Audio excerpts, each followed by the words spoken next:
दोस्तों, हैकिंग पहली बार 1980 के दशक में एक शब्द के रूप में सामने आया जब एक मैगजीन साइकोलॉजी टुडे ने एक आर्टिकल अपने संस्करण में छापा जिसका शीर्षक था द हैकर, जिसमें कंप्यूटर के कुछ नेचर की खोज के बारे में बताया गया था, जिस खोज से कंप्यूटर को हैक किया जा सकता था।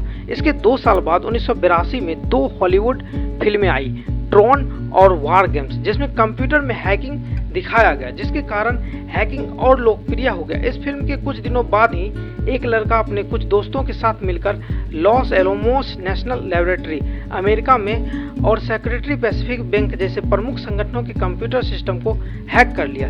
इस घटना के बाद न्यूज चैनलों ने हैकर शब्द का प्रयोग को नकारात्मक रूप से प्रस्तुत किया।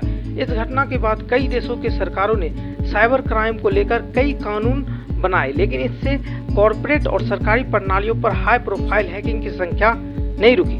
दोस्तों, हैकिंग पिछले 10 सालों में बहुत बढ़ी है और इसका कारण हम लोग इंटरनेट पे डिपेंड होते जा रहे हैं। हमारी हर आवश्यकता इंटरनेट के बिना पूरी नहीं हो सकती है और यही वजह है कि हम लोग ने हैकिंग परंपराओं को और बढ़ावा दिया है। दोस्तों, इसी कारण से अब हमारे मोबाइल या कंप्यूटर का डेटा 3 हैकिंग सिस्टम के इर्द गिर्द घूम रहा है, जहां से हमारे डेटा को कभी भी हैक किया जा सकता है, चाहे हम मोबाइल यूजर हो या कंप्यूटर। दोस्तों, तो आइए जानते हैं ये 3 हैकर्स कौन है।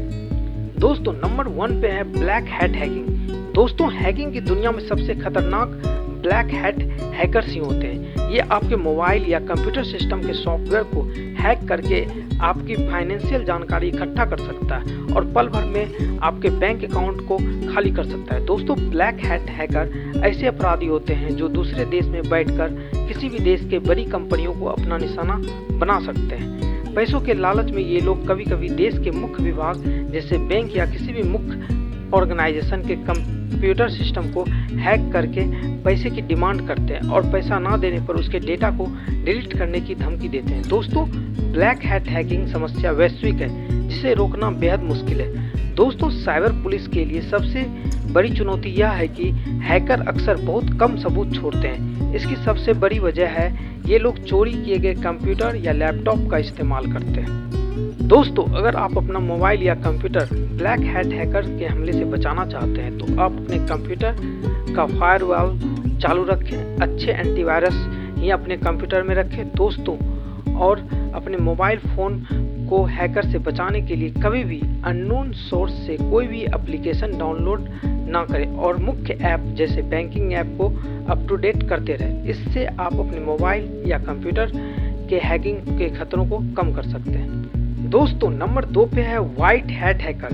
दोस्तों, ऐसे तो ये हैकर हमारे लिए काम करते हैं जब तक हम कोई साइबर क्राइम ना करें। ये हमारे डेटा को एक्सेस तब करता है जब पुलिस को हमारे खिलाफ कोई आपराधिक सबूत मिलते हैं। दोस्तों, ये वे लोग हैं जो हमारे फ़ोन या कंप्यूटर सिस्टम के हार्डवेयर, सॉफ्टवेयर या नेटवर्क सुरक्षा कमजोरियों की पहचान करने के लिए हैकिंग नॉलेज का उपयोग करते हैं। हमारा फ़ोन या कंप्यूटर बनकर तैयार होने के बाद ये व्हाइट हैट हैकर के जांच के बाद ही हम लोग के पास पहुंचता है, जिसके कारण हमारे मोबाइल में होने वाले हैकिंग के जोखिम को कम किया जाता है। व्हाइट हैट हैकर वे लोग होते हैं जो लीगल तरीके से हमारे कंप्यूटर और बड़े बड़े कंपनियों के वेबसाइट को हैक होने से बचाते हैं। दोस्तों, और इन्हें सरकारों और बड़ी बड़ी कंपनियों के द्वारा अच्छे पैसे देकर हायर किया जाता है। और दोस्तों, नंबर 3 पे आता है ग्रे हैट हैकर। दोस्तों, ये वे हैकर्स हैं जो एक तरह से जासूस के रूप में काम करता है। दोस्तों, अगर ऐसे देखा जाए तो ब्लैक हैट हैकर अगर चोर की तरह काम करता है तो वही व्हाइट हैट हैकर की भूमिका पुलिस की भांति होती है और इन दोनों के बीच जो जासूस बनकर ब्लैक हैट हैकर पे निगरानी रखता है वो है ग्रे हैट हैकर। दोस्तों, इसका काम होता है ब्लैक हैट हैकर्स के हूबहू प्रोग्रामिंग करके उसके अवैध रूप से किए गए हैकिंग को तोड़ना।